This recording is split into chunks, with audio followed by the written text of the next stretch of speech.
Welcome to the Meb Faber Show, where the focus is on helping you grow and preserve your wealth.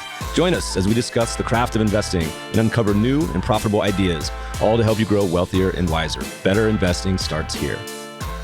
Meb Faber is the co-founder and chief investment officer at Cambria Investment Management. Due to industry regulations, he will not discuss any of Cambria's funds on this podcast. All opinions expressed by podcast participants are solely their own opinions and do not reflect the opinion of Cambria Investment Management or its affiliates. For more information, visit CambriaInvestments.com. This episode is sponsored by our friends at YCharts. Building a proposal for a household with accounts scattered across multiple custodians is a headache. You're flipping through statements, trying to piece together a picture that the client probably doesn't fully understand either. YCharts just made that process a whole lot easier. With their new household portfolios, you can bring everything into one clean view, all in one place. You can see performance, allocation, and attribution without juggling spreadsheets or jumping between platforms. Need to move a client into your model? YCharts Transition Analysis does the tax math for you, so you can easily present tax-aware strategies that align with your client's goals. And with the new folders capability, your team isn't trading emails or accidentally using the wrong version of a report. Everything's organized and easy to share. If you want to stop wrestling with data and start making clear, faster investment decisions, check out what YCharts has rolled out. Click the link in the show notes or learn more about these new capabilities and get 20% off your initial YCharts professional subscription when you start your free YCharts trial. Tell them that Meb sent you for new customers only. Welcome back, everybody. We have a fan favorite back on the show. Today, we're joined by Whitney Baker, founder of Totem Macro. Whitney was the head of EM at Bridgewater and worked under Scott Bessent. That's our Treasury Secretary, y'all, at Soros before that. Whitney is one of the sharpest macro minds around, has been one of the best performing macro funds this year. No better person to talk to right now than taking some time with Whitney. Welcome back to the show. Thanks, Meb. Thanks for having me back. Since you came on last, and listeners will put the links to the show notes, Whitney's been on 3, 4, 5 times now at this point. Since you came on last, I think you're the most recent person to have a former boss now being the Treasury Secretary. What's that like? You see him on TV all the time, handsome fella, he's very eloquent. I mean, Scott's super sharp. You got any good Scott stories for us?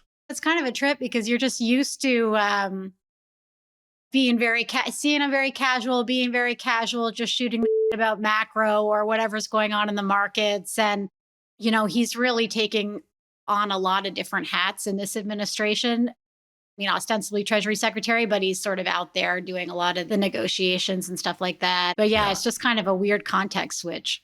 Yeah. Well, I kind of like having a macro hedge fund manager, being an adult in the room at least. We're going to jump around the world. I thought we'd start with a quote.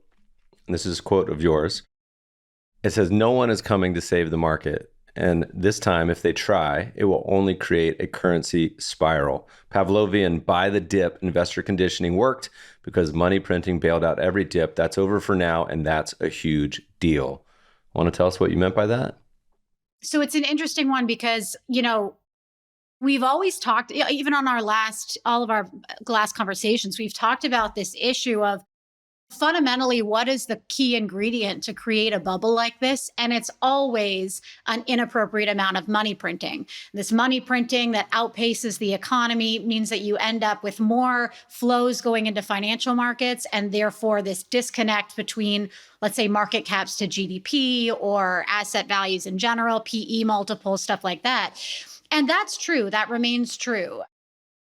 The issue with this bubble is it's gone for so long and it's gone so far and it's brought so many different investors in from really every type of player. Every country has this huge concentrated exposure, not just to the US and US stocks, but to even very concentrated stocks within the US market cap. And it's almost like people are treating US stocks as their risk-free exposure. And that's switched from having treated treasuries or something with duration and fixed income as more like a ballast in their portfolio. And so what I mean by that quote is last year, around April, money printing stopped in the US. And shortly after that, it stopped in pretty much every other global central bank. So the BOJ stopped in August and started QT. The Chinese have been really pretty slow on printing relative to their domestic problems. ECB's been contracting, BOE's contracting, and so on. And so the point is, this is like the first time in 40 years that no central bank anywhere has been buying US bonds in particular, including the Fed, and a global based money contraction. And yet from like July onwards for the second half of last year, the US equity market still went up. And there was two reasons for that, right? One of them was, okay, people, as I say, bonds just had the worst drawdown since the 1860s. So people are reticent to take up a lot of the duration supply that started to be issued again in the second half. And so you had this mix out of bonds, initially out of bonds and into stocks that in a zero-sum environment helped keep pushing stock valuations up. Then you had foreigners come in as Europe was doing badly over the course of, like, let's say August, September, growth-wise, they had a big hit from China in terms of the growth ripple hitting them first. And so equity investors moved from Europe into the US. And then finally, like just when you think there's nobody left or it can't really go much further, in the last 3 months of the year, we had the biggest buildup in financial leverage going into the equity market since the late 1920s. And so that included all types of leverage. It was options, equity repo, bond repo. And so like that as a flow, that was like 4% of GDP in the second half of last year. So you had this huge money-driven bubble, and then you had leverage on top of that, and that blow-off top ended in December. Year-end cut the leverage, and so the market started to weaken, bounce back in January. And then ultimately, what's interesting now is that money printing, when it happens, it crowds out that leverage. So because the equity market became so dependent on leverage, or when people were issuing bonds, investors were using leverage to buy those bonds so that they didn't have to sell their equities. So investor gross exposures were increasingly levered. So you can think about it a number of ways, and it was different people. But the point is that we took on so much leverage that we maxed out not just the US banking system, but essentially all the global primary dealer systems in the world. And so now when there's money printing, which there has been this year because of the debt ceiling, that is sort of crowding the field a little bit in terms of these bank balance sheets that are already full of low risk or, let's say, cash-like exposures, whether it's repo or bank reserves or T-bills or treasuries or whatever. There's just too much of it. There's been too much money printing, debt issuance, particularly on the fiscal side. And now whenever there's TGA drain or money printing, it actually squeezes the banks rather than providing like a fresh source of ammo for the bubble to continue. And meanwhile, obviously, foreigners are reevaluating the whole position that they have, right? So they're an incremental drag on that as well. So I meant that in a very technical way when I wrote that, but it's true when you think about the policy response too. And from an economic perspective, I think that's probably the more important thing, which is that this is going to be the first recession, and we think we're literally already in it. This is the first recession where the US has backed itself into a corner of not being able to do fiscal stimulus in a downturn, not being able to really do money printing in a downturn without actually creating some sort of currency pressure. And you're almost like trying to fill a bucket that's got a hole in it. So they can do it, but it's not going to be particularly effective. So my point is just that highest valuations across pretty much all metrics since the late 20s and this hugely concentrated and now leveraged investor positioning. Okay, we're going into a meaningful downturn without the ability to ease both fiscally and monetarily. And that's a new thing that the US is not used to, but also the balance sheets being as large as they are in terms of the debt loads and so on are not really attuned for that sort of economic volatility without a cushion, which is what we're going to experience. All right. Well, ray of sunshine, we brought you on, but you have a great quote. You're actually sneaky funny. There's a quote I liked in a piece from March where he said, "Have we at least made some progress on bringing leverage down? Thanks for asking. Why, no, we have not." So as we look as kind of like, you know, we got all this debt. Everyone seems to be talking about all the debt we got and spending bills. I think I saw PMIs, was it come out today? Didn't look so hot. How do you kind of avoid this debt crisis? Is this a situation? I mean, it seems like the administration wants to grow out of it, but do you kind of inflate some of it away? What do we do about this U.S. balance of payments spiral you talk about? Like, how do we think about it? Yeah, it's a really narrow path. But I mean, there is a path, but it's a narrow one. And regardless of what path it is, it involves pain. So, what we're talking about is really mitigating pain, but there being much more pain regardless than is currently envisaged. And the reason for that is okay, so if we go back to what I just said, basically, the global financial system is very constrained in terms of its ability. If I just think about the banks globally, in the major developing markets, they're constrained in terms of their ability to continue expanding their balance sheets by both particular Basel III capital ratio issues and also liquidity coverage issues. That's one thing. So your credit mechanism or your financial leverage and market making mechanism is sort of structurally maxed out. And then you've got central banks, which globally, as I say, are all contracting their balance sheets all at the same time. And so the total amount of financial capital globally is more or less now hitting this upward limit. And within that context, the US is a debtor country that's running large twin deficits that requires ongoing flows of capital just to maintain existing spending levels and existing market pricing, right? Like the dollar right now, if you're running like a 4.5%, 5% of GDP current account deficit, that's the amount of flow that you need to come in and buy your assets to hold the dollar flat. And that flow just isn't really available. And not only that, but foreigners have a lot of exposures that they're trying to, or so far gradually, but we'll see how quickly this goes, that they're sort of unwinding and diversifying into global assets and global equities, emerging market carry, stuff like that. So this whole rebalancing is a detriment to the US ability to access the capital that it needs to fund these twin deficits. And this is a dynamic that is very usual in emerging markets. People like Brazil have this issue. Normally, in emerging markets, if you're running hot and you've been in this big long upswing for 10 years, and by that time you're running twin deficits because you're overspending your means, and all this capital's come in to enable that. Your currency becomes really expensive, foreigners become really exposed, your economy's running hot, and then all of that stuff happening at the same time means that, like, okay, you're not really a great credit or a great place to put foreign capital because your assets are very expensive, your currency's expensive, right at the time when your fundamentals are deteriorating, your growth is about to turn down, and so on. So that's the situation that the US is in now. And so in that context, let's just say, let me like contextualize this, because the thing that's become so extreme since we last talked, what is, aside from the financial leverage underpinning the equity market, is the fiscal position. And part of the reason that we have so much leverage that's necessary to take on all of this debt issuance in the financial system is because the debt issuance is massive. We're running a over 2 trillion deficit.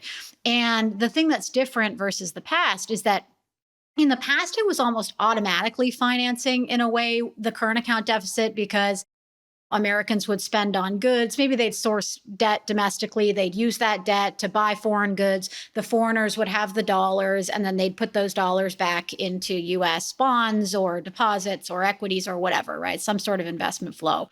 And so that whole thing was this mercantilist flywheel that we've been on for the last 50 years or so. Really, the last 30, it really accelerated.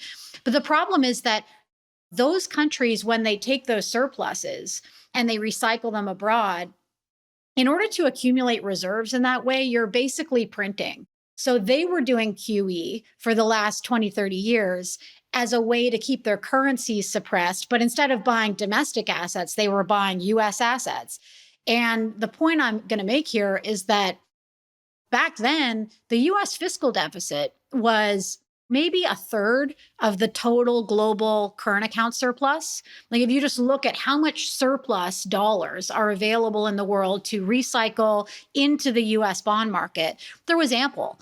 And that there's ample, even before considering geopolitical rivals and stuff like that.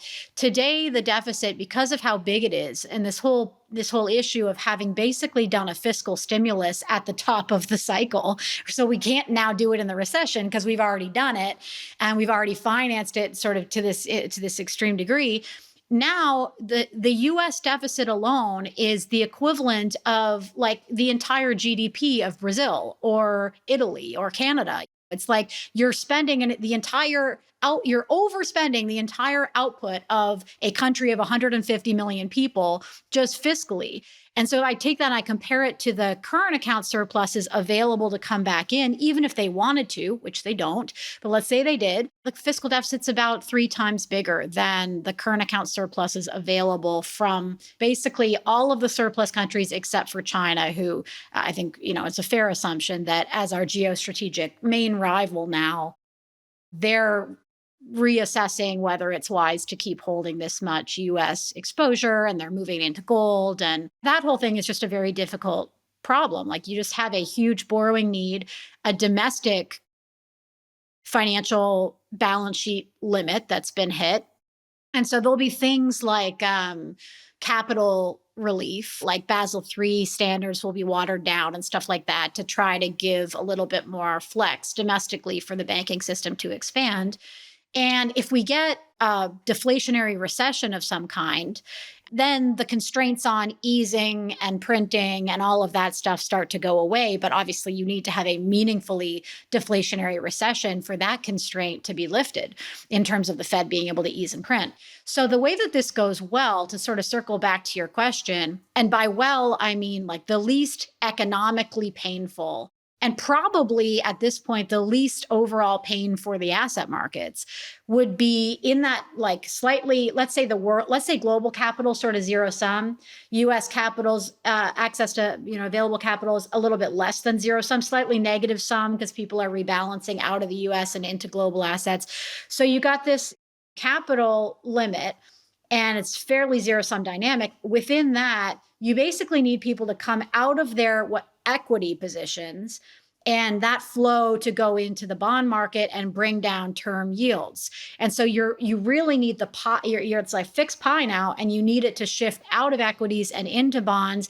That will bring down yields. That will save the housing market from its current state of basically a complete freeze. And that helps the government finance properly and at a lower rate and brings down a big part of that deficit is obviously the interest burden, like 2.4 trillion deficit right now. Fully half of that is the interest burden. So if you kind of have to engineer a recession at this point, and the tariffs, to the extent they are impacting corporate profits more than they are passed through to consumption, a recession will help with that, because in that kind of an environment, you can't really pass through all these price increases without seeing major volume reductions as a retailer. So the burden has to fall on the 10% of the population that has benefited the most from the bubble and the fiscal spending and all of the globalization in the past 20 years. And that's basically the corporate profit share of GDP. And it's also the equity owners, which are sort of like the top 10, the top decile of the population. And by doing that, you can kind of save the broader interest rate sensitive economy and distribute the pain in a way that sort of matches where all of the spending went. In other words, a bear market. Is that right? Is that kind of I was laughing the other day because Trump has a way with words. He has the best words, but he was talking about how the spending bill, it's called the big, beautiful bill. And then it reminds me of your old boss that used to talk about scenarios for a beautiful deleveraging. And I'm like, just because you put the word beautiful in something that's otherwise painful, so we can call this a beautiful bear market, it's like well needed. It would fix a lot of stuff, but just because you call it beautiful doesn't mean that like a bunch of people are going to lose their mind about it. So maybe we'll call this next one the big, beautiful bear of 2020s. Well, because the problem is if the equity market doesn't take it, the consumption doesn't, okay, we're already at the point where, like, let's say the bottom 50, 60% of the population is super squeezed. Like, they obviously have had real wage pressure in the last several years. They're the only ones in the US economy that really have floating rate debt. So a lot of that interest burden pass through has hit them more than them and the government, more than really any of the corporates, which borrow in the bond market. The housing market's in this, paralysis because the stock of homeowners have these 3% mortgages, but the flow of homeowners can't afford prices at current interest rates. So that needs to come down. So that whole sort of like bottom half of the population is really, really under a lot of pressure. And it's that incremental inflection. And of course, just the uncertainty in terms of the capex, the housing construction going negative, the trade shock, all the profit squeeze, all that stuff is all contributing to the recession that we think we're already in. But so the point is that in that context, you really need to, the alternative of, okay, let's just keep printing and let's try to find a way to bail out the equity market or do more fiscal expansion or whatever it might be to try to kind of support either the markets or the economy. The issue with doing that now is that, just like we saw this year, every time an incremental dollar is printed, if you imagine like the balance sheets are at 100 and a new dollar is printed and that goes to 101, that dollar immediately gets pushed abroad.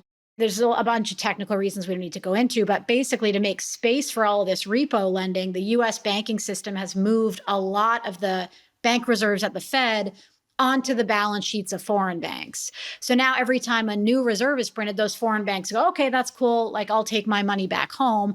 And the corporates that are basically sitting there, the exporters from Japan and China and Taiwan and Korea and so on, a lot of the North Asian surplus countries, they've been running these just naked long dollar cash positions all cycle. Because like if you're, and you see this in the Taiwanese life insurance sector too, it's not just the investors that have these unhedged concentrated dollar exposures and US asset overweights. It's also the companies like the multinationals, people like Toyota, like half of their profit in 2022 was just FX gains on their balance sheet position. So, there's a lot of that. So when interest rates start to fall, actually, that accelerates some of that unwind, which is why the more you print in this environment, this is like the same reason why Brazil can't just, okay, we're going to forestall this balance of payments readjustment by printing more. Like they've tried, all the EMs tried that, and it just doesn't work because it sort of adds more like currency ammo into with a foreign withdrawal, and it adds more spending ammo into the economy, which at that point's already super over capacity. So the issue is like you need to grow out of it, putting aside the fact that you're already, I think, in a recession and all of these drivers are contributing. So it's not just one little thing, or it's not the trade war. Like this, all of this stuff was already very much late cycle and rolling over from about August onwards. But putting all that aside, it's just this problem where you can't grow out of something if you're already operating 3 percentage points above potential output. Like the slack is so tight in the US economy that in the fourth quarter, the Biden administration on their way out, they spent an extra $300 billion in the fourth quarter ahead of the election, trying to pump prime the election. Also very emerging market style stuff. And that immediately led to a rebound in inflation, immediately. So you can't grow out of it except for nominally if you do that through inflation, right? Or the only other way to really grow out of it in real terms is to generate real growth that doesn't require physical widgets, or in other words, is essentially a productivity boom that's ultra rapid. So there is, let's call it like a 10% chance that AI could generate immediate windfall productivity gains that help grow, essentially expand capacity in the economy. And then we have more headway to run out of it, to grow out of it, I mean. I say only 10%, and even that's generous because the first order impact of AI, and I think we'll see it in this recession, is cost saving. It's not, as with any technological wave, it's not that there's immediately broad-based adoption and all of these revenue generative uses of that tech. It's normally adopted by the people closest to the tech. They basically get a return by using it to create productivity through labor cuts, which I think, particularly if you have a recession, you get much more accelerated white collar job losses this time. And that creates like a self-reinforcing, okay, one guy's income goes down, so his spending goes down, then that's somebody else's income. And you get into that self-reinforcing recessionary dynamic. That's true of all recessions, that it works that way. But what's not true is normally in developed markets, those recessions end when the government comes in and supplies fiscal spending and a new source of demand, or when there's big monetary easing and credit creation picks up, and usually off like a very depressed economy. So we would have to have like a twice as large as average recession to get to the point of having abundant economic slack where those rebounds normally happen. So this is all like very late 70s, early 80s dynamics, but on much higher valuations and much bigger balance sheets. If any of y'all remember back to the 70s, amazing time to be an investor. I'm just joking. It was like one of the worst decades, most challenging decades, particularly on a real basis. I'm going to play devil's advocate here. I know there's people listening and say, Meb, Whitney, look, here's the deal. The last 10 to 15 years, every time the US stock market goes down 20%, which has happened, I feel like a dozen times, the lesson learned is you buy the dip. Every single time, 2022, hey, look at 2025, Meb, Whitney, when the market went down, everyone panicked. I didn't, I bought the dip. Is this like Pavlovian? Everyone's just conditioned? So that's demonstrably true. There's like this Pavlovian conditioning that because this has been going on for 15 years, constant, relentless multiple expansion, relentless money printing, U.S. outperformance, both economically and profit-wise, and in terms of the multiple expansion and the currency return. So again, like all P&L or all asset drivers outperforming. That is the response, the conditioned response, Now, the issue is ultimately with any bubble, that response gets built in. Like that was the case in the .com. The GFC was like that. Everybody just wanted to buy the dip in Bear Stearns or whatever it was.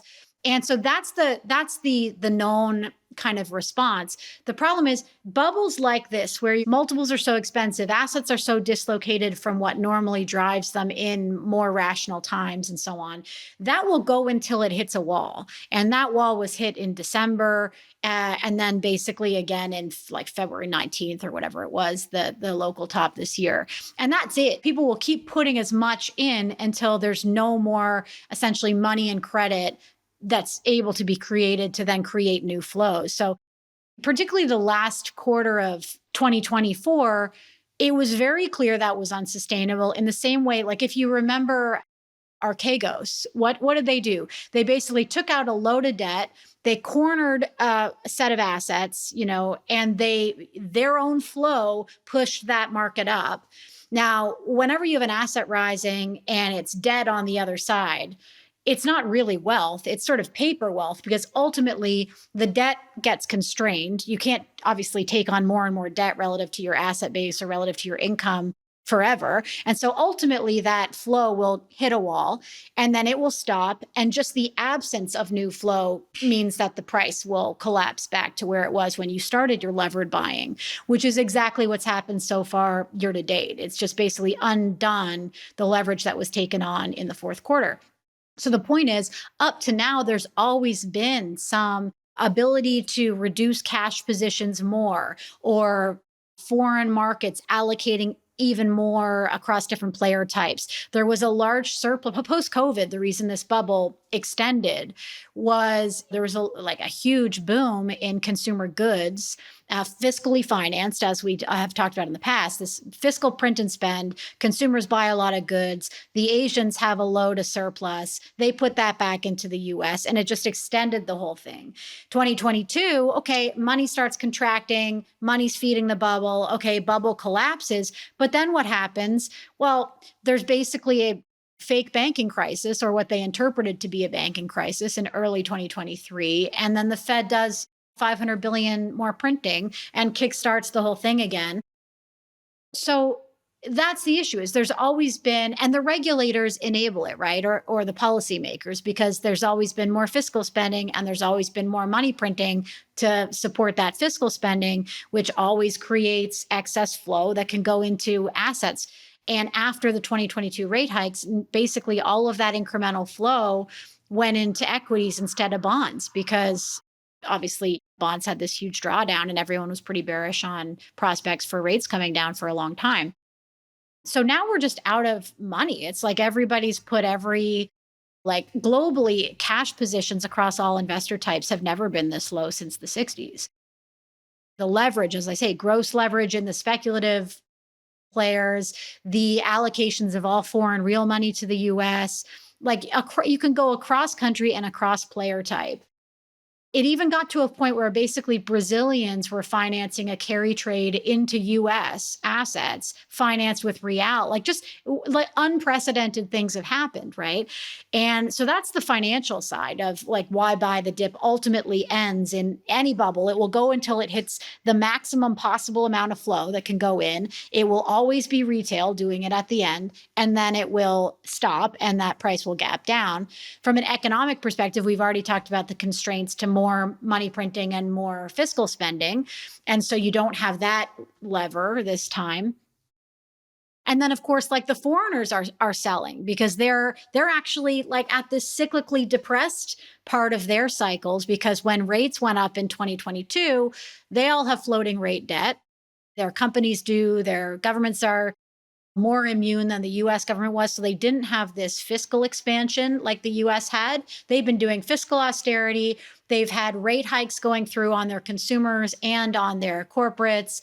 Their economies got hit with the energy shock from Russia, a whole bunch of things. But the basic point is they've had these big recessions and goods recessions for a long time, and they weren't overheating to begin with. And so now they're actually coming out in a really sustainable way because they're getting this deflation from China. So it's like the supply, we got two blocks in the world and we sort of integrated them, but now they're breaking into two. And one of them, the US, or let's say the Western bloc, has all the demand.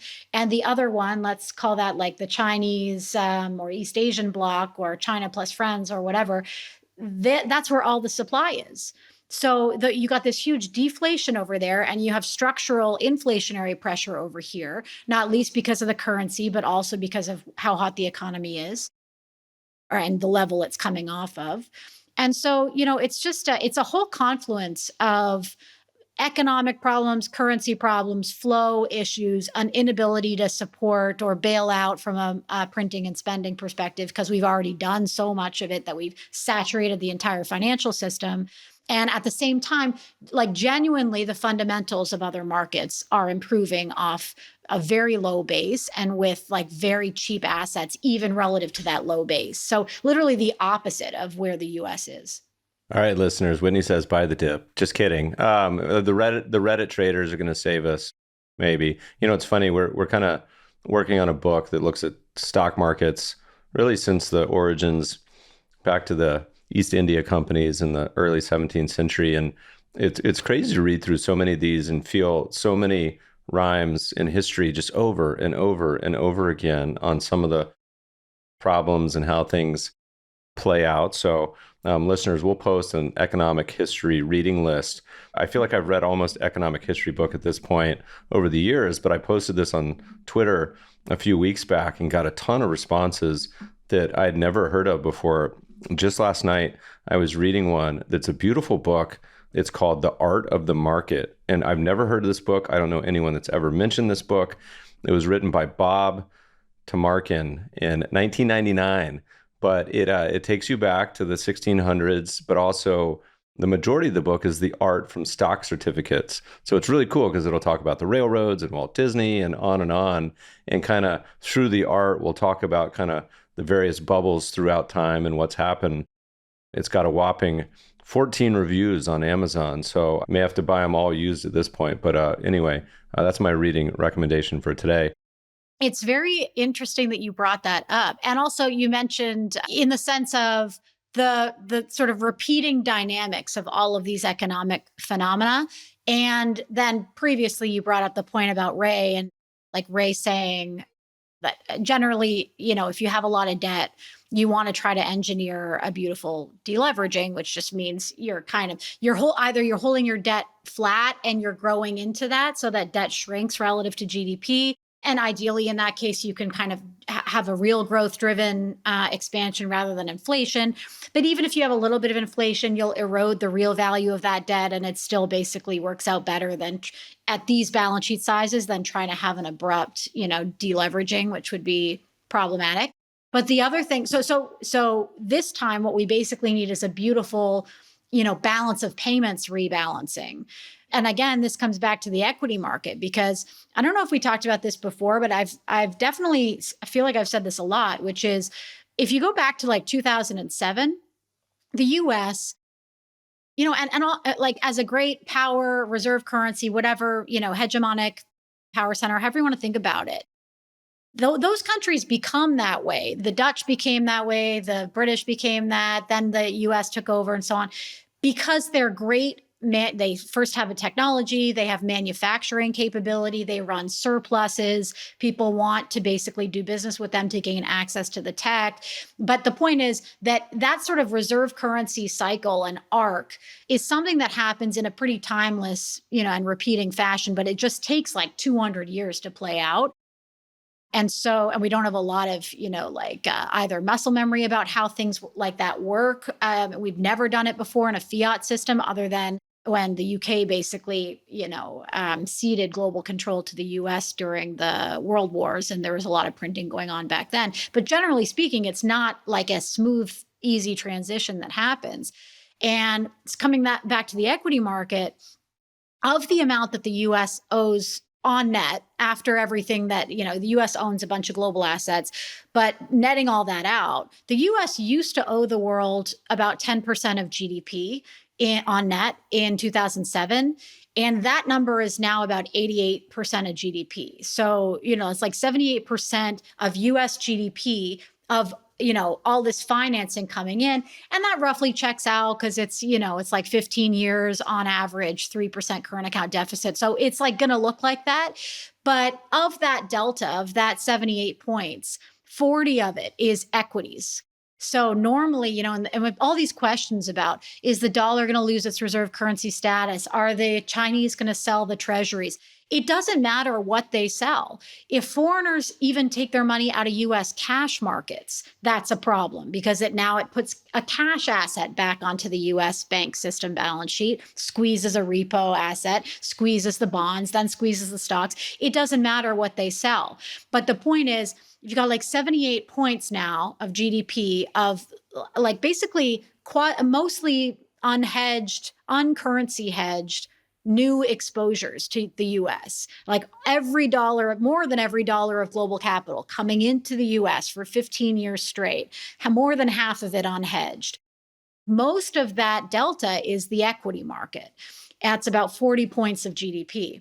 And half of that is new money coming in, and half of it is just equity prices going up and foreigners not selling. And the reason that's a problem is that whole 40% is effectively currency unhedged. Equity flows generally don't have currency hedging by and large. And so again, if you destroy the equity bubble, and I'm not saying like because you want to, but just because it's like the least bad option at this point relative to like a fiscal crisis or a balance of payments crisis, it's the least bad option. Well, you also basically reduce a lot of that latent dry powder that foreigners could sell out of your currency, if you see what I mean. So we built up these big debts. We can just basically cancel, half of that by, reducing equity values. And then foreigners just don't have as much unhedged exposure to sell because, they've lost a bunch of this essentially paper wealth. So that's kind of circling the square on how you get through this in a way that doesn't lead to reinforcing currency spiral or a fiscal debt crisis of some kind. What's the chance of a triple Yasu? Am I even pronouncing that right? I was like, it reminds me of the triple Lindy from Rodney Dangerfield doing the dive. Is it Yasu? Yeah, I think so. We just found this out. This was a thing that the Japanese came up with back, when they had their bubble, which peaked in the 80s, and then the 90s, they're basically working through that whole thing. Foreigners chase that bubble too. Like whenever there's a bubble that is centered in a particular geography, like BRICS or the China bubble or the US, obviously, and every US bubble has this dynamic, or Japanese or whatever, you always end up with foreigners chasing that bubble and that creating a lot of upward currency revaluation. So currency becomes uncompetitive and vulnerable to foreigners taking that out. And so the Japanese experienced this thing, which is fundamentally like a emerging market thing, which they called the Triple Yasu, which is just when your yields are going up or your bonds are falling, your stocks are falling, and your currency's falling all at the same time. And it's just basically a very good indication that the deficits that you're running, the foreigners are no longer willing to finance them. And so it's a good indication of externally driven, asset pressure and balance of payment stress. And that we've been waiting for that in the US for the ever since 2022, we've been at a pretty high risk of that happening.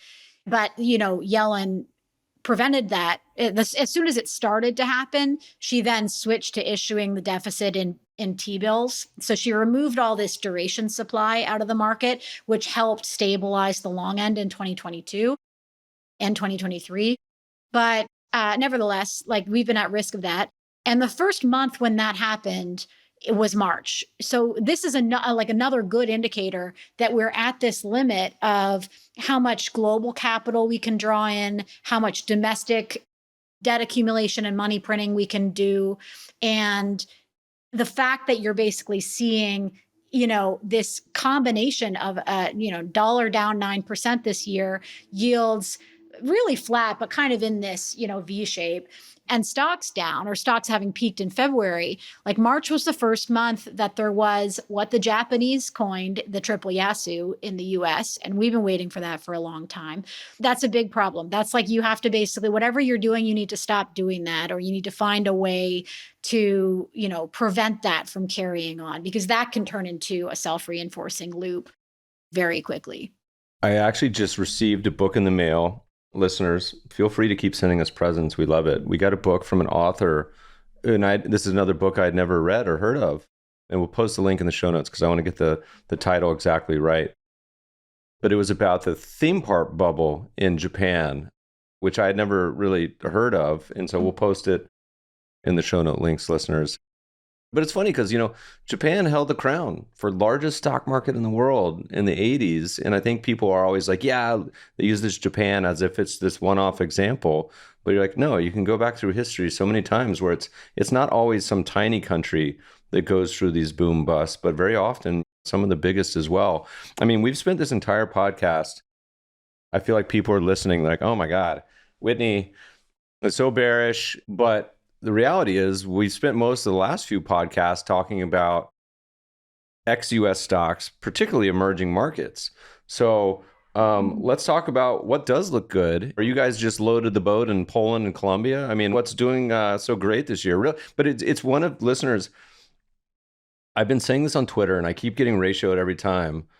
And I said recently, we've had one of the biggest and fastest outperformances of foreign and emerging over the course of a few months in certainly decades, right? If not history, one of the top ones. But no one's talking about it, in my circles at least. And financial advisors, for many, many years, you would talk to them and you'd mention our second, third, and fourth biggest strategies are all ex-US. And so you mention, and they're just like, don't even mention it. I've had enough. Just stop talking about it.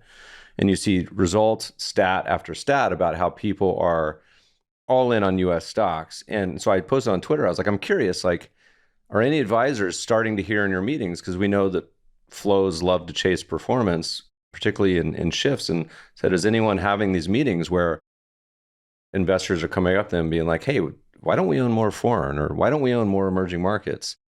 And I got ratioed in the opposite direction. People were like, you idiot, foreign, anyway. Talk to us about foreign, talk to us about emerging. Does that look somewhat better than the situation we find ourselves here in the US?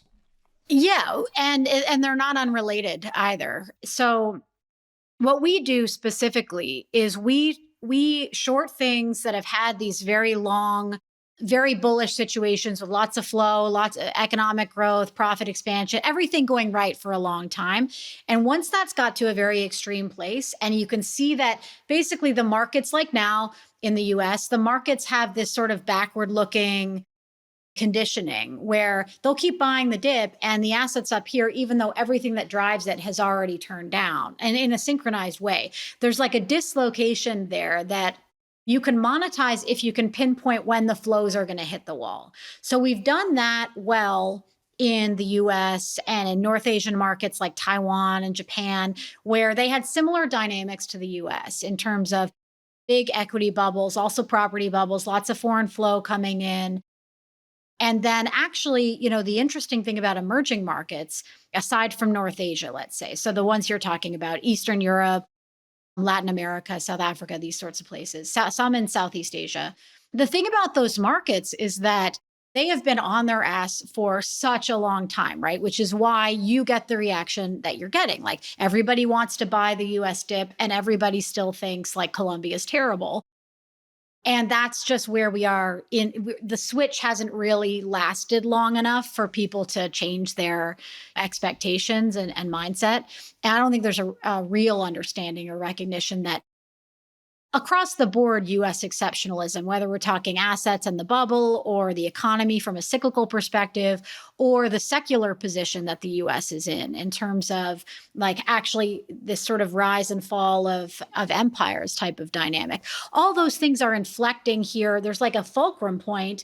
That fulcrum point is yields, and they're all inflecting at the same time. And so it's like people have been saying all these things about the US for a really long time. Like, oh, you can't go off the gold standard. It's going to be terrible. And then, oh, you're running a fiscal deficit. You can't do that. It's going to be terrible. And like they've been wrong, even after the GFC, right? Oh, you can't print money out of nowhere. It's going to be inflationary. And it wasn't, because there was a credit contraction. So there's like these nuanced things that have sustained these flows for a very long time that are all coming to this inflection point, like right now. That I just read a book called End Times, I think, by Peter Turchin anyway. And it's almost like Ray's book. Sounds like a good beach read. The one on how countries go broke. But the point is that there's like these reliable indicators of elite overproduction, of financial speculation. There's all these things that you go through, and you're seeing that now. And it all lines up, and it's all like very like unpleasant to think about in terms of how that might play out. We need a modern day John Law, who's listeners back in the Mississippi and South Sea days. They'd basically take over all the debt of the sovereign and then exchange into a company equity, get all the politicians and famous people, give them some equity stakes in exchange. Modern day, all right, we'll take all the US debt in exchange for equity in a company that's going to mine whatever we find on comets and Mars. Like that'll be the exchange. Maybe that's the way to get what. Yeah. We need a liability management exercise from some benevolent creditor, or we need like a debt jubilee. Like back in the day, they used to have debt jubilees. See, that's another great word. It's like beautiful. You call it a jubilee. It sounds exciting. It sounds fun. Like I want to go to a jubilee. Like, doesn't that sound fun? Sounds great. Yeah. Yeah, I know. The jubilees would happen when the jails were full because you couldn't pay your debts and then you'd get thrown in jail back then. And then the jubilees would be like, oh, well, the jails are full. And so it must be like a bigger issue. So we'll do a jubilee. But anyway, so yeah, like barring any of that happening, the relation between how extreme the US got in the fourth quarter and some of these emerging markets, that they fundamentally tend to get most of their financing, or at least their marginal financing, from abroad. Just because they don't have deep domestic capital markets and so on. They tend to have big state-owned banking systems that do a bunch of the lending. And increasingly, they have local bonds. There's been last 15 years, there's been big growth in EM local bonds. But the point is that by and large, they all had bubbles from like not as extreme, but like 2002 to 2011. Everybody wanted BRICS, everybody wanted all these fringe LATAMs, and these things just move in alternating cycles. There's like it was an old economy, debt-driven investment boom. China comes online, they move 500 million migrants to the coast to satisfy globalization. And all of a sudden you need like a lot more commodities. So that helps everybody in Latin America. And like you just had the same sort of self-reinforcing upswing that the US has had ever since. And the US tends to do well in like very weak global environments. So after that boom, You had all this debt growth, even the housing markets and subprime and all this stuff globally. Then you had like a decade of deleveraging everywhere. And of course, the Chinese property market really peaked in 2015. Oil peaked in 2015. The QE that was going into a lot of the sovereign bond markets started to come down, get cut back with the taper in 2013, the Fed hiking cycle dollar in 2014. So like this series of shocks for these countries from bubbly, strong levels. And they have just been really, and then COVID was another thing that, disproportionately impacted them. So they've just had a really difficult time. And the assets, in the same way the US has had, everything's gone right and the assets have discounted much more than that. In these markets, everything went wrong and the assets just got completely liquidated. And so it was like that sort of a situation where the price discovery doesn't really make sense because there's just a lot of one-way flow. Now, like as an example, even local investors in Chile and Colombia, across the space, but those two stand out as extreme. South Africa is a good one. The emerging markets have put everything they have into the US bubble. Like I said before, there was carry trades funded with real, which is like kind of crazy. There's that issue. Like their locals have gone and chased the US bubble, which has exacerbated a lot of the asset discounts in their own markets. And then secondly, in the fourth quarter, again, like I said, we squeezed the US banking system to such a degree that to make space for all of this repo and equity repo leverage that was going into this last burst of the US bubble, the US banking system just cut back on all of these cross-border bank other inflows to various markets in emerging markets that actually, their economies had already started to rebound. They were easing, their inflation is low, all that's flowing through. So all the, when we sort of systematically try to quantify and build signals that explain these assets and their economies, all of those signals in each of these markets were aligned in this upswing from, again, September, October onwards. But this squeeze in the US banking system, because of how much leverage was going into the bubble, squeezed these countries that had this cross-border bank dependency on US balance sheet.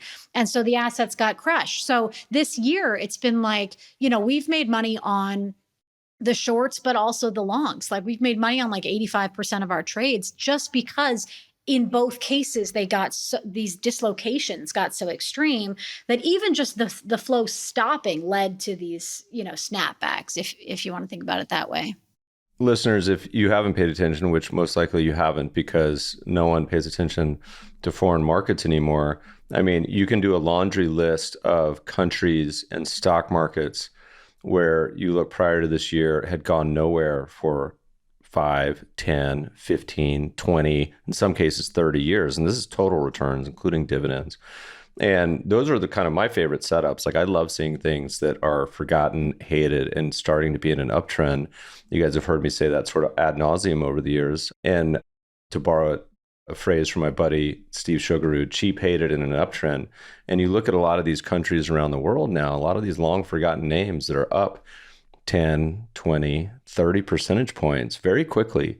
Talk to us a little bit about, I feel like people listen to this, they're like, Whitney, Meb, two macro people walk into a bar and they just spend an hour talking about, and they haven't talked about tariffs. Tariffs are the most important thing this year.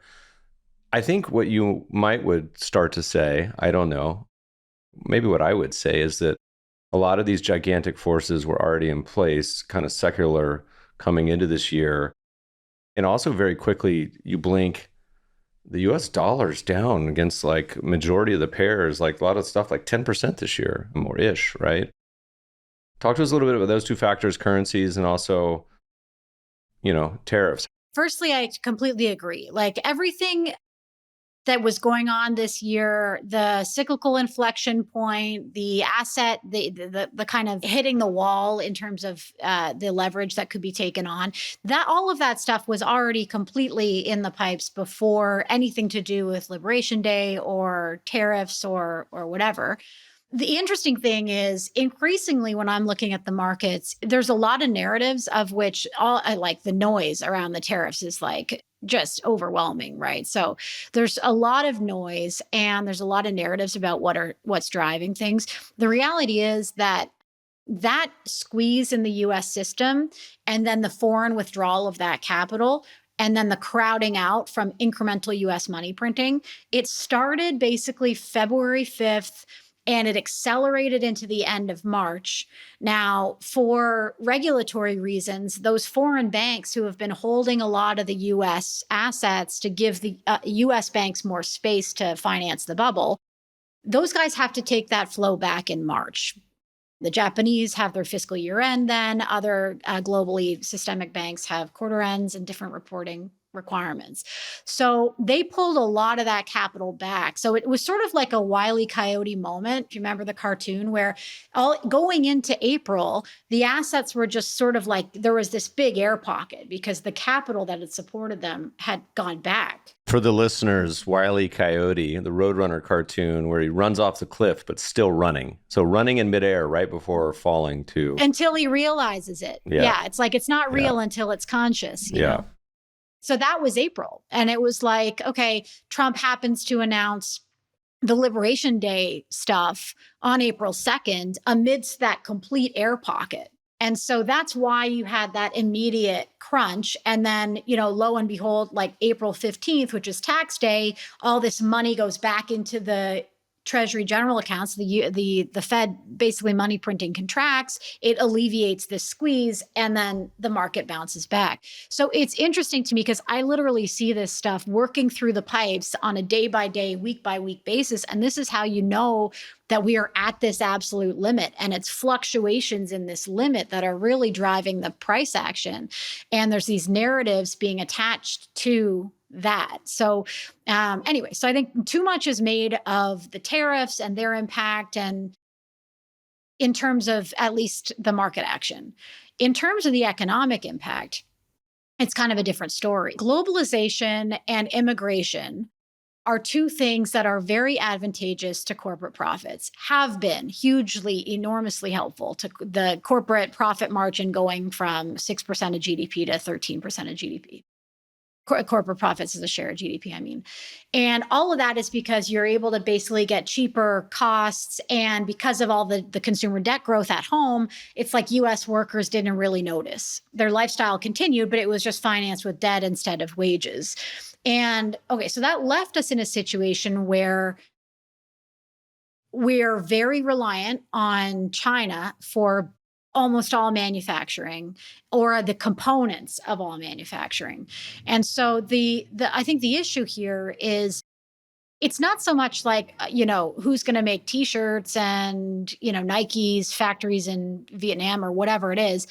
It's, although those can obviously matter at the company level, it's this idea that there are just certain things that now that we're in a multipolar world, and we are kind of at that point in the cycle where the US is decaying and this sort of rival is rising, we have to be much more cognizant of those reliances, and whether they're in metals or different heavy manufacturing or pharmaceuticals or whatever it might be, these sort of strategic areas that they're focusing on.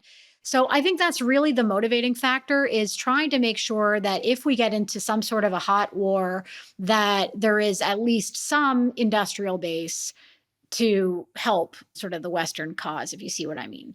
And that's the problem. Is it's painful because it's certainly very painful for profits, but it's painful because right now the US dollar, even after this year's move, it's still about like 34% overvalued in real terms. It's incredibly expensive in the US. So, and there's not like extra workers running around like that are able to build these factories that then can compete with foreign imports. So the problem is that, those tariffs have to be very high because the dollar is so expensive. And the issue, particularly problematic for profits, because it's very hard to build a factory without imports right now. It's like, because we don't have any domestic productive capacity. So even just to build the factories that we will ultimately need to build, that's going to be expensive because you'll have to pay the tariffs. But the tariffs are necessary to incentivize the re-onshoring of some of that. So I think that's just the geopolitical motivation for what's going on. And then obviously it's an additional pressure in terms of a recessionary shock to profits and capex. As we look around the world, talk to us a little bit. Are there any particular regions, countries, sectors, themes, ideas that you're particularly excited about? Like I mentioned, we've had some big moves already, but as we look out to the rest of 2025 and 2026, but any ideas that you're particularly enamored or excited about?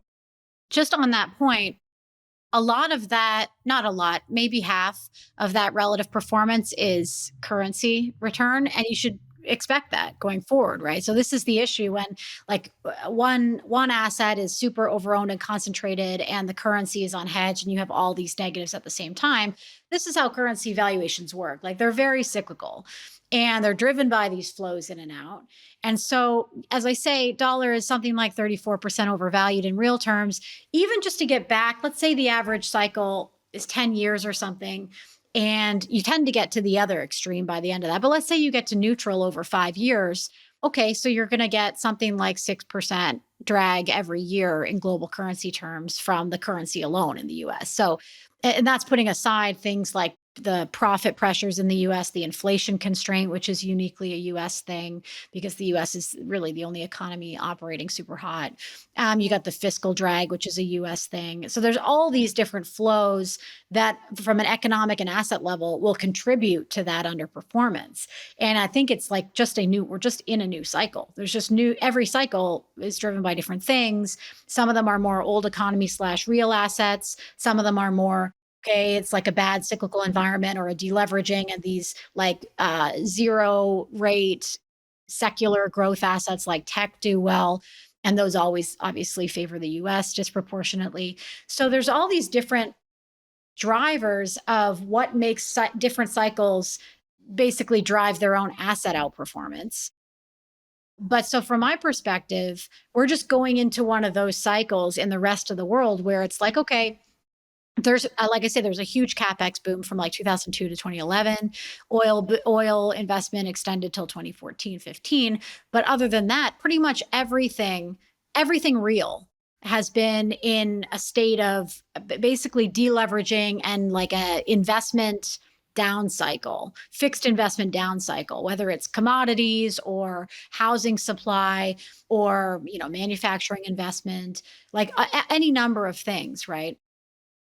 And so, like, we're just now at a point where there's very little excess inventory of commodities. There's very little spare capacity with respect to any of these sorts of structural, both capital goods and resources that will be needed to do a lot of the tech development, grid build out, green like energy switch, supply chain re-onshoring. There's demographic challenges. Like all these things are fundamentally sort of price insensitive. They require expansion. And so there's just an investment cycle that I think is like a real asset investment cycle that's likely to drive the next upswing. And that's, you're getting the ability to ease rates in a lot of these places as well. So you have like rates coming down, they can stop with the fiscal austerity, their credit cycles can go from contracting to positive. And they'll get all this reallocation of foreign capital that will chase those returns after they start to develop. I think probably, 3 months is not enough to really get people's mindset to switch, but that's the leg of capital that comes in and extends it over the cycles. Things that are geared to those different dynamics, whether it's commodity suppliers that are already, they've done all their economic adjustments, they don't really run imbalances, they don't have foreign capital at the moment, they're very cheap, their currencies are cheap, they're getting these export booms from commodity prices and also commodity volumes. They're getting credit reaccelerations, like I say, because they tightened rates so much and now inflation has collapsed so they can ease. And they still have very high rates. So like EM bonds in general, like I say, the dollar thing is going to be a broad thing. There's going to be certain currencies that do better than others, depending on the flows. The Asians have to do a lot of repatriation. They've in particular got lots of exposures to US stuff. There's going to be different flows, but it's a broad trend. And pretty broadly, other than the US, like most economies globally can ease rates. And yet that's the differential in inflation and differential in term premium from fiscal supply and differential in the rate trajectories between the US and everywhere else is not at all reflected in bond markets or at the short end. So, that's probably, if I was just going to say, okay, what's like a broad near term like asset class call, it would be EM bonds, local currency bonds, because you get the tailwind of the currency and you also get the tailwind of the easing. If it's a risk off environment, which I expect, because obviously if we're in a US recession, the US is now 70% of global market cap or whatever, 70% of global portfolios, then there's a big wealth shock from that reversing. So you're in a bit of a recessionary environment. People are switching into bonds. You have this huge deflationary pressure from China, which is just massive. I mean, we haven't really talked about that, but it really is the case that China, through their ongoing, like they continue to expand capacity over and over in all of these strategic industries, even after US consumer demand really peaked out in the financial crisis. So you had this sort of like near-term localized top in export demand. And yet because their property market was falling apart, really for reasons that were inevitable, which they triggered themselves, they just kept using that business model. So now they're the world's biggest exporter of steel, the world's biggest exporter of solar panels. They've gone from exporting 0 cars before COVID to now being the world's biggest exporter of cars. So they're decimating Germany and Hungary and Japan in terms of those, cannibalizing those sectors. Some of those Chinese cars look pretty sick. I would, if the videos are anything like reality, I would definitely drive some of those. It's funny. I was talking to, the average investor about investing in foreign, investing in emerging, like hard enough already. And here comes Whitney talking about emerging market bonds. I mean, come on, the allocation to that is probably like averages to 0.01% in the average investor, and that's only because there's a few crazies out there have a little more. But if you think about the global market portfolio, emerging market debt is not a trivial piece of the puzzle. So let's talk about China a little bit. Earlier in the conversation, a few times you alluded to EM, but ignoring kind of some of the big two, I assume, is what you meant, China and India.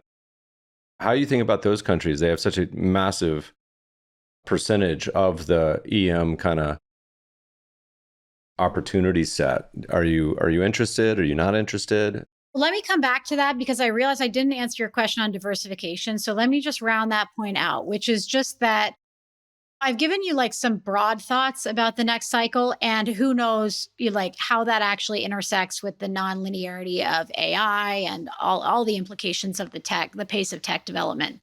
But those are like broad thoughts about beta, like US dollar, EM bonds writ large, that kind of thing. But in general, to answer your point on diversification, I think we're basically going from like exactly what you said, this period where like really if you just had like NVIDIA or whatever, that was the best possible portfolio to hold, right? Or if you had these 10 US stocks and very little bonds for the last 5 years, if you had unhedged dollar positions, it's basically this US exceptionalism trade became everything that everybody had. And within that trade, it got very concentrated in mega cap tech for a while. And so basically it was like this awesome environment for beta. You didn't want diversification. You didn't want alternatives. I mean, we don't really need to talk about private equity and private credit, but those are, in my view, just sort of badly marked wrappers around the underlying asset. So it's the same. It's just beta. They're hot though. The amount of conversations I've had, private equity, private credit, the amount that this is infiltrating the standard financial advisor portfolios. I mean, all the big institutions. Our buddy Dan Rasmussen just wrote a fun piece on private assets and kind of getting stuck in them. But you start to see some signs, and I don't know necessarily what to think about the Yales and Harvards of the world starting to sell some of their secondaries, but you could take differing views on some of these ideas. But there's definitely a lot of it's kind of the hot asset for individuals, institutions? I mean, literally, I could talk about the layers of financial engineering that make those marks currently sustainable. Look at like VC. A lot of those companies would have gone bust a long time ago. They had a couple years worth of cash. Then this basically same private equity sponsors have financed them through private credit vehicles. So they're the ones who are basically running on this high rate debt. Increasingly, like now I think we're up to like 25% up from 15 last quarter of interest paid on private credit funds writ large is payment in kind. So you can't pay basically, so you just add it on to the balance of the loan. So that's what we would have called in the pre-GFC days reverse amortization, right? You remember that. It's just the same thing of financial engineering, but this time in a non-bank sector because the banks got so regulated. And like I say, they've had this squeeze. Just the final point on it is like, okay, you've had every form of beta you could imagine in the US. The less liquid, the better. The longer the duration, the better. The higher vol. But that's been like a perfect environment for those assets, for beta. Just park your money and just collect the beta. Going forward in this more zero-sum global capital environment, what's really nice about right now, like we only trade alphas. So we're trying to create a portfolio that has these diversified trades that are all dislocations, but that kind of like offset each other and diversify up to a steady return stream. And that's very asymmetric right now for us because on the one hand, you've got these like shorts, which are so expensive relative to all these inflections. But because those got so extreme, they took all the capital from these other markets we've just talked about. And so they're at the cyclical trough and assets are depressed relative to that. So there's dislocations on both longs and shorts. Whereas like, let's say go back to 2007, 8. And yeah, there's a lot of assets that were super expensive, but even the cheapest ones in the world were kind of mid-range. So it wasn't so easy to pick the good shorts and the good longs at the same time in a way that was beta neutral. So I think we're basically going from, to put it kindly, the golden age of beta to the golden age of alpha, where it's winners versus losers. And you know, like broad asset returns, at least in real terms, are going to be fundamentally constrained, especially in dollars. So for foreign investors, they're going to have kind of a double blow, which is why, by the way, the foreigners never stay for financial repression. They will take their money out. So anyway, it's a great opportunity for alpha. It's a bad environment for beta as currently, as the mix currently is so skewed to the US. But anyway, I can come back to China and India. Yeah, let's do it. Let's come back to them. Okay, let me start with China. So basically, we do not like either of those markets. So this is another thing, which is EM is like 20 liquid EMs are 20 countries. There's a bunch of frontier countries that are smaller and tend to just have dollar sovereign bond markets. Or sometimes maybe they have a few other things, but by and large, they just have the one asset class. So if you just take the main liquid emerging markets, there's 20 of them, 22, I think, in the index. And they're just an average of extremes, actually. Like North Asia has been piggybacking on the US boom because they're tech geared. They supply all the semiconductors. Up until 2021, China had a tech trade and also, has been in a pretty expensive equity market situation ever since 2015. So there was like two engines of this upswing, both in growth and in assets, and they were the US and they were China and the neighborhood, and they were like tech over everything else. So then China has this, meanwhile, huge property bubble. It's like just as extreme as the Japanese bubble in terms of price appreciation, but much bigger relative to GDP. And because China is bigger as a share of GDP than Japan was, it's also much bigger relative to global GDP. Like China was like 2/3 of credit creation in the last 15 years, excluding governments. So they basically called time on that in 2021 voluntarily. They said, look, all the developers, you got to stop this crazy amount of debt that you're taking on to have all these land banks and all of these unsold houses. And so they squeezed the whole sector. Property collapse has been ongoing for several years. And that is, like I say, it's massive. It's 80% of Chinese wealth. It is, like I say, 2/3 of credit is either directly to property or collateralized on property. The local governments, which are the biggest part of the deficit spending in China, like roughly 40% of their revenue came from land sales to these developers financed with debt. So there's a bunch of things that, as well as having places like Taiwan, North Asia that had the more tech aspect, a tech exports aspect. All of those guys have economic gearing to tech and to US demand, and they're the ones that have basically bought all of the US assets on leverage. So we don't like those markets. China has this issue of they're dealing with a real debt deflationary situation, and they're doing it really badly. Now, I like, who am I to say, because they're managing all sorts of things on they operate in whatever timelines of centuries or whatever it is that people say about them. But nevertheless, okay, this is a debt problem that's being badly managed. They don't want to print. They had been worried about the currency. They were worried about, this the sort of like creating the same sort of weak consumer underbelly that the US has it by their, view. It's like they don't like welfareism. They don't want to do handouts.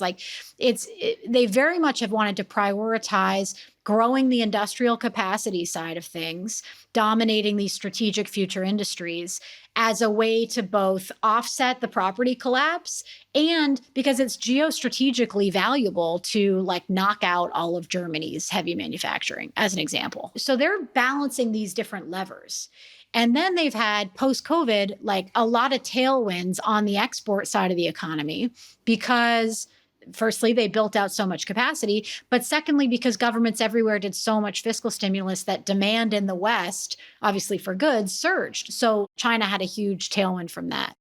And even last year, like I said, they pretty much all of their growth in the fourth quarter was due to export volumes, and prices are down, so it's like, in the context of their export levels going up and then looking like they're flattening out, volumes are surging and prices are collapsing. The PPI is negative, CPI is negative, export prices are negative. So they're exporting both excess capacity and deflation to the rest of the world.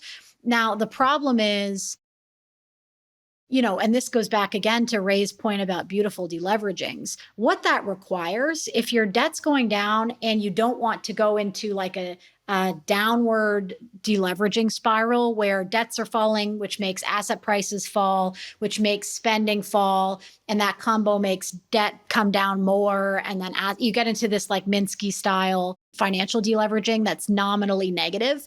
To avoid that, you have to print money to offset the debt contraction. You have to do fiscal stimulus to offset the private contraction. And that's how you keep things on an even keel. Now, I'm not in any way condoning fiscal print and spend.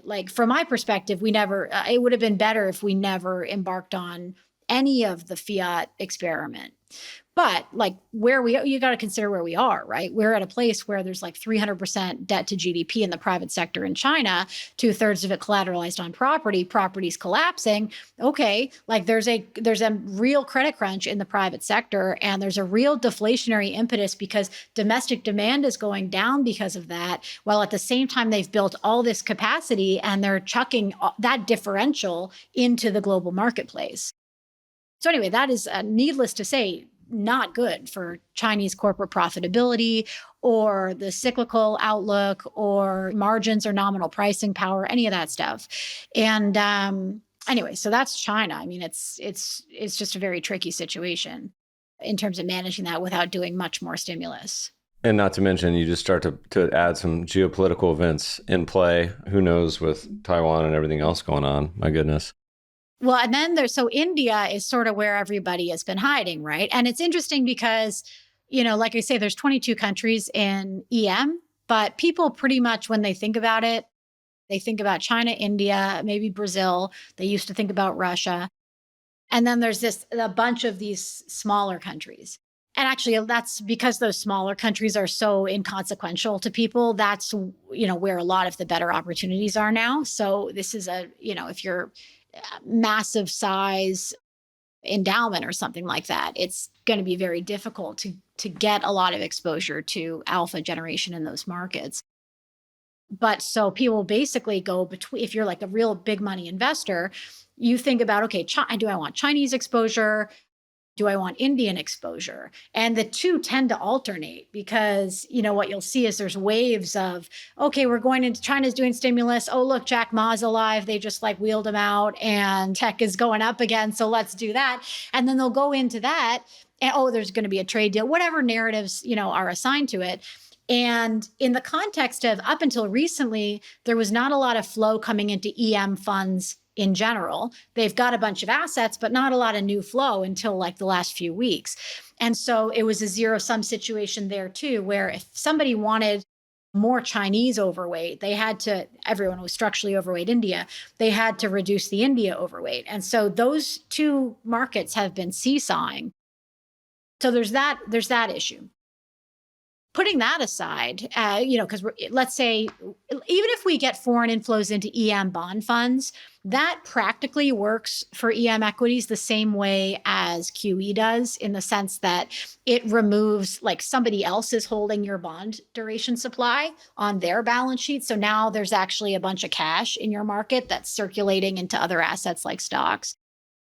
So even if foreigners buy into EM bond funds, which they really are starting to do, but from a very, very low level, then that's very helpful to those equity markets in terms of alleviating that balance sheet capacity to pivot into equities.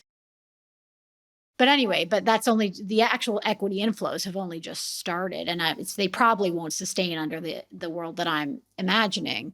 I don't know. Every time you come on the show, emerging markets go up 1% like today. So we just need to have you on more often is the takeaway from all of this. Yeah, I'll come and repeat the message. But so the issue with India, okay, number one, India's basically, like I talked about before, old economy, new economy, wax on, wax off. India is kind of like you take both and like you put them together. It's got like this whole tech dimension to it, both because there's, of all places in EM, maybe aside from Brazil, there's the most VC and PE activity in India down in Bangalore. There's also like the tech outsourcing from US tech companies into India is really their biggest export. It's a services export market. So people look at it and say, okay, India's, not really exposed to the trade war. It's true because it doesn't really export a lot of goods, but it does export a lot of services to US tech companies. So it is cyclically very geared to tech, and that's overrepresented in the index. So, there's that issue. And then the second issue is India has, and so because of that, like index earnings, if you just look at them up until COVID, it was sort of like gradual, the high potential growth country, gradual growth in earnings, and the old economy bit doing badly, the new economy bit doing okay, averaging out at like mediocre. And then after COVID, earnings like doubled and then took another leg up in the last couple of years as AI was, the CapEx spending on AI was ramping. So earnings are super inflated, both secularly, and that gearing has made India one of the few EM economies that's actually not cyclically depressed. It is running a reasonably, not a hot economy, but like it's had reasonable growth above potential for a while in a way the others haven't. So that's been supportive. Now, the other thing that happened, and this is like probably the most important thing for multiples, is that India, this started back under Modi's first term. He wanted to like financialize the, huge number of unbanked Indians. And so he started out by basically doing this program where everybody got a unique ID and biometric, ID account that was centrally registered. And that allowed bank accounts to grow by like 700 million leading into COVID. So you go from 2016, there's like 500 million bank accounts. And then right before COVID, there's like 1.2 billion bank accounts. So almost everybody's financialized at that point. Not everybody, but 70-ish%, 80% penetration. So that naturally led on to, okay, well, why don't we direct some of those retail flows into structured investment vehicles for retirement and things like that? So there are these new savings accounts that were like 401k equivalents that were introduced. So there's been this massive amount of equity flow, retail flow again into the equity market. And then that became extreme, like all sort of retail driven bubbles do. And as of the middle of last year, Indian options notional values were the highest in the world. Okay, this is a stock market that is just not a large part of the global stock market, like 5%. And it had the highest notional volumes of options trading in the world by like 4 times. It was just insane. So, they had a combo of drags from that. Like there's the leverage in the retail options trading is now coming down because the regulators finally realized that like the only person that was profiting from that was like Jane Street. And actually the retail guys were like structurally losing money on all of those trades. And then the flow into the savings accounts has also peaked out. And within that flow, it's starting to switch more to bonds because rates have been high and less flow going into equities. The foreigners have been, as I say, structurally reducing their overweights to India in favor of China after the September stimulus announcement in China, which like was not in any way sufficient. But nevertheless, like that drove a lot of that flow. So the upshot of all of that is that India has gearing to a sector representation that's going to be challenged, I think, has very high, probably unsustainably high earnings and certainly earnings growth expectations, has all of these peak flow dynamics, just like North Asian markets and just like the US, and is dealing with this sort of trifecta of unwinding retail stimulus flows into the equity market and the options deleveraging. So, all right, take Whitney's advice, y'all. Go further afield, get a little weirder. A lot of these countries, it's going to be fun to watch the rest of the year. If things hold where they are, certainly if they continue, but, and you see this outperformance of foreign versus US, at what point do we start to get some of the sentiment indicators? I think Poland was on the Economist cover the other day, but as far as institutional and retail participation, because we are so far offsides in terms of U.S. percent allocation, but you mentioned all the other reasons, but just no one allocating to foreign and emerging. I said the other day, I could probably count on one hand in the conversations the last 5 years ever talking to an investor that is overweight foreign and emerging. So not, getting to market cap weight, no one does that already. But I'm like, overweight is like a 0. Like, I don't even know. I can't even think if I've had a conversation where someone's been like, yeah, we buy half foreign or, GDP weighted foreign or something. It's always like, 70, 80, 90% US. The thing is, I don't actually think, and it's not usually how it works, that we're going to get a lot of foreign inflows into EM equities right here around the lows. Like normally what happens is there's some squeeze which causes the dislocation, which is usually a balance of payments crisis, but in this case was the US bubble sucking all of this dollar capital out. And so that squeeze stops, and then that is the first leg up in these markets. And then what happens is their domestic investors start to bring money back. In the past, it's been, I'm a Brazilian or an Argentinian or whatever, and I have a bunch of gold and I keep my dollars in the Caymans or whatever. And they start to bring that stuff back. So there's like more of a repatriation flow that then supports the next leg. And then really the foreigners start to come into bonds pretty early, because the rate cuts are at this point, usually the rate hikes are so acute in EM that you're talking about like double-digit rates and the foreigners can't resist. So they come into bonds, which helps, again, displace local flow into equities. But by the time you're actually getting meaningful foreign allocation into EM equities after these cyclical inflection points, it's usually 18 months to 2 years in, which is what then funds the mid-cycle. And then leverage funds the late cycle and ultimately the end of it. So, from my perspective, and I think it's probably even less likely to count on foreign equity inflows at this point because I think that people are so overexposed to US stuff and so constrained in terms of their, like you mentioned the endowments, but like Harvard is getting squeezed from the fact that all of the, they can have upwards of like 40-60% alternative illiquid investments in their book now, right? So like they're not getting cash flow from that stuff anymore. And their budgets are getting squeezed by the Trump administration. So they got this combo of like they were already trying to lever their operating payouts. They were raising bonds. You're like, okay, why is like a $50 billion endowment raising bonds just to meet its payouts? And that's because they were trying to not have to sell their private equity stakes. And now they're like, well, we can't do this anymore. We got this budget crunch, and like Trump's, doing all this stuff every day. And so, okay, well, we better do these secondaries. And the entire secondaries market last year was like $150 billion globally. This is not a big market. So that's going to be interesting because that's one of those things where you're going to see real prices soon. But in the meantime, they also have to sell a lot of their liquid stocks because they can't liquidate the illiquid stuff, logically as fast as they need to. So and this is what happened in 2022 as well. They ended up getting more and more overweight private equity just because of what they call the denominator effect, which is like, okay, the asset prices are falling, so you have to liquidate the public equities. So you end up, you're just kind of stuck.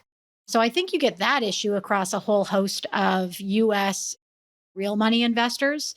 And this is why the only capital available today to buy the US bond supply is levered capital. It's hedge funds buying cash bonds on basis using repo financing. And now the banks are out of space for repo. It's unlikely that a lot of that capital is going straight into Colombia. But there's these other flows that are what normally create the more combustible part of the equity move, which is why we're seeing such rapid moves this year. Like you're right, Colombia, Poland, we had the Polish bank sector, Chile, Brazil's lagged a little bit, but it's catching up. Mexico, like all these markets are up. People look at European outperformance. Okay, yeah, there's been some European outperformance, but these EM equity markets in dollar terms are up, like you're saying, 20 to 35% year to date. And there is no foreign involvement. All of that was just the absence of a squeeze alleviating. So I think even if you get to the point where like people now are like, oh, being bearish dollar is so consensus. It's like, okay, that doesn't matter. Like it doesn't matter if people are saying things.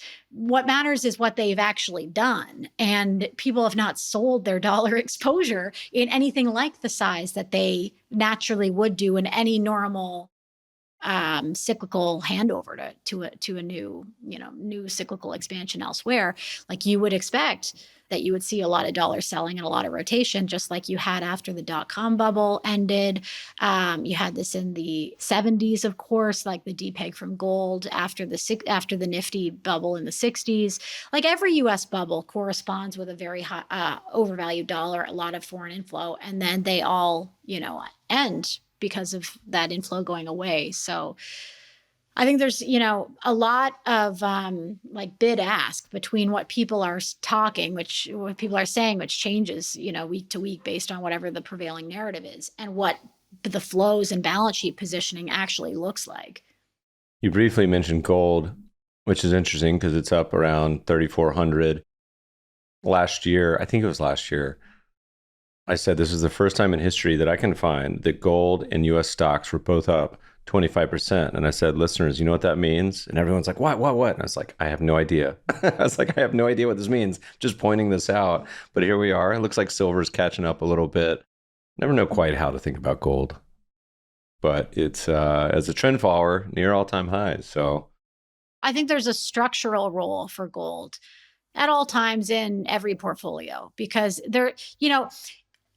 like over time, you want to have mostly beta exposure. Like if your time frame is 50, 60 years, you want to have beta exposure generally. And like you want to be long stocks and you want to have some bonds because in deflationary recessions, the bonds will protect you and diversify. And they pay a coupon, which usually in history has been positive in real terms. But, you also, you want to protect, like if your whole thing is like, just set it and forget it, like you want to protect against extreme tail events, currency debasements, or, losses of real wealth. And that's fundamentally what we're talking about here. No matter whether this ends up as a nominally downward bubble collapse, or they try to print and the printing creates a spiral, which then juices equities, but the dollar collapses and you lose money relative to an inflationary nominal GDP growth. Like that could happen, and I would expect that the Fed would. I mean, the Fed loves printing money. I mean, you got to bet they're going to try. So if they do that, then it reinforces the dollar decline and so on. So the point is you lose wealth one way or the other, whether it's nominal or whether it's real. And if you're a foreigner, you probably lose double the wealth because of the currency return annually. So gold at any point in time has a good diversifying role in a portfolio because it deals with the specific type of inflation that results from currency debasement, basically. It's there's lots of hedges you can have for inflation. TIPS is good for cyclical inflation. Commodities are good for investment booms and, sort of more positive growth, inflationary growth environments. Gold is good for debasement. Specifically, it's the best asset in that situation. And so I would say at any point in time, you probably want some. Right now, you want a lot because we are literally at that point, both cyclically and structurally, where the desire as foreigners leave to plug that hole left behind with more printed money, as soon as pain kind of surfaces, that temptation will be very real. That's literally why Nixon depegged in the first place. That the printing is always the easy way out. And so right now, for that reason, and also obviously the geostrategic reasons, gold, I think, is a pretty important thing to have, given the dollar view and the necessity of essentially inflating into the debt burden. And then from a flow perspective, the reason it's going up with the same time U.S. equities is going up is because two different players are doing two separate things, but they are somewhat, this is a little tangential, but they're somewhat linked, which is, okay, the Chinese, they have not been buying U.S. bonds really since 2015. So this whole idea that, okay, is the U.S. going to lose reserve currency status? Are the foreign reserve managers, the central bank's going to stop buying? They have not been buying since 2015. China depegged from the dollar in 2015, introduced currency volatility and sort of freer capital flows and stuff like that. They stopped accumulating reserves entirely. And what reserves they did have, a lot of them they've switched on the dollar side, they've switched into things like the Belt and Road Initiative loans, they did over $1 trillion of lending to countries that were important sort of vassal states to cultivate, which was a genius move because they had so much excess construction capacity at that time too, that it utilized their construction capacity and, pivoted their dollar exposures in a geostrategically very useful way. So, but the bottom line there is they haven't really been buying U.S. bonds for a while. But nevertheless, now they are actively selling and moving into gold. So, okay, coming to sort of chasing that or tracing that through the system to the US bubble, they're selling bonds at a time when there is bond supply and there's not a lot of people that want to hold bonds in the US. And so because this repo borrowing has been so extreme, in the last quarter, gold's been going up because the Chinese are selling the bonds and buying gold. And the bonds that they're not buying, the US banking system has been repoing those. So people like hedge funds and so on who they thought there was going to be a Fed easing cycle, wanted to have exposure to bonds, but didn't want to sell their stocks. So they just grossed up with this repo leverage. That money ultimately found its way into the US equity market. So that's why the two things are going up together.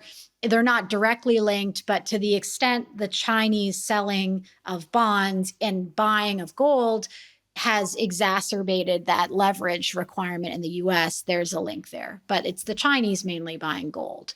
And there's been like only this year so far, the return of any meaningful ETF inflows and sort of more retail driven flow. I like my analogy for gold's always Crazy Cousin Eddie from Christmas Vacation. Like, you don't know who's going to show up, but often it helps, not always though. And it's like, to me, and I think Bridgewater in particular has been particularly thoughtful about this over the years, talking about the role that it plays. We did a fun old piece that no one believes, and I'd probably update it now over the last year or two, which is, you could actually go back and replace in the traditional institutional 60-40 portfolio, replace the bonds with gold, and it has the same effect. And everyone's like, no way, gold has no yield. It's not safe like the US government bonds. I'm like, go try it. And they're like, what time frame? Like, it really doesn't matter. You could do 30 years, you could do 50 years, you could do 100 years, and gold ends up having the same exact return. So of course, what's better than gold or bonds? Use both. Like, they both could play a role. But I think, most people, unless you're Canadian, Australian, Chinese, Indian, probably most Americans have very little to almost no gold exposure. And I think it's certainly this century, gold's been a better performing asset. And a lot of time frames, it's been a better performing asset. Yeah. I mean, it's consistent with currency debasement. Like the thing is, we've built up, like I say, there's been all this money printing globally, but a lot of the US money printing has stayed in the US, whereas a lot of the foreign money printing has found its way into the US. So dollar's high, but there's all this like tinder sitting there. So we're actually now at the point where, the money printing already happened, but it just hasn't ever flown out of the currency yet. And we're right at the point where it's like heading for the exits because of the equity exposure underlying it and so on. So that's really when I think, if to the extent you want to interpret market action as indicating something about the future, which I'm always reticent to do, because I think it just reflects, often at times like this, it reflects the past more than the future. But if you want to think about it that way, gold, it's not in the move last year, outpacing the US bubble, even a US bubble built on leverage, was sort of foreshadowing this need to, the coming cyclical inflection, need to print, dollar unwind, like all of those things, I think are, supportive of gold. But the mechanical flow that was most important was definitely the Chinese buying. Well, it's fun to watch, kind of talking about the fundamental backdrop and then some of the momentum and trends. Listeners, we obviously talk a lot about valuation on this podcast, but momentum and trend too. And sometimes they overlap, sometimes they don't. Right now, our momentum strategy is pretty chock full of foreign equities, precious metals, and a tiny little sliver of Bitcoin as well still, but mostly it's all foreign ex-US type of stuff. Whitney, the best compliment I can give a guest is kind of the bladder indicator, which is, you've stayed for almost 2 hours and the movie is almost over, but I can't leave the theater to go pee because it's been so much fun and so good. Where do people find you?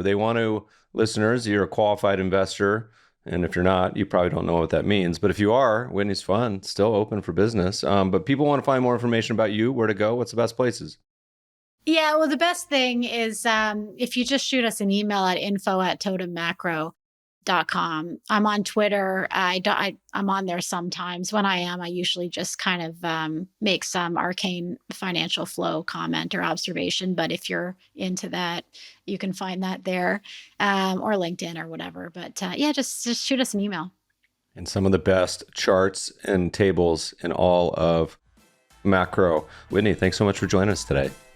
Thanks for having me back, Meb.